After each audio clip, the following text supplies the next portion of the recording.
7:15, Easter is upon us, and so are the Easter baskets, often filled with candy and sweets. But as you celebrate this year, remember, too much of a good thing can be a bad thing. Dietitian Allison Massey with Mercy Medical Center is joining us with a message for parents and kids, because we're the ones buying all the stuff for the kids, and half the time we're the ones picking out of their baskets and eating it too. Absolutely. So, sugar overload, there is such a thing. Yeah, I mean, we can definitely overdo it, and I think quantity is something to think about when you're going out there purchasing, like, the bigger bags of candy. You know, how much is your child going to eat? How much are you going to eat? And do you really need to buy, like, so many different choices?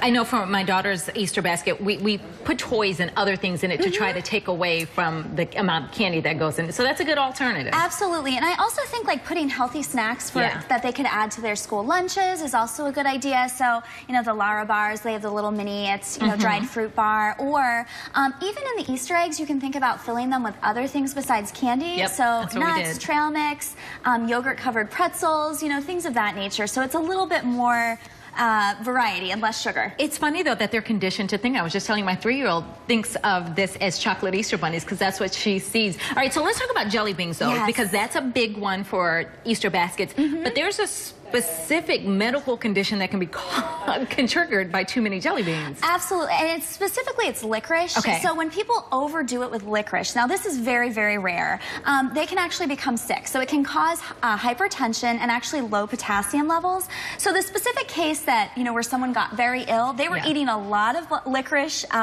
you know, like 50 jelly beans every day for a period of time. So that's where it's like moderation is key. So don't overdo it and eat the whole bag at one time.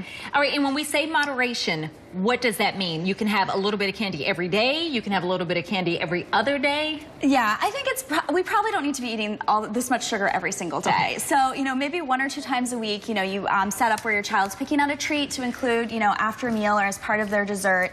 And that's why I think incorporating, like you said, toys, stickers, other things into the basket, so it's not all about just sweets. How do you know when you've done more than just a tummy ache and maybe you should see a doctor? Hopefully you don't get to that point. Hopefully we're going to help people so they don't get to that point. But, you know, if you're feeling very ill or, you know, nauseated, things of that nature, you might just want to give a call to your physician. Thank you. Appreciate it.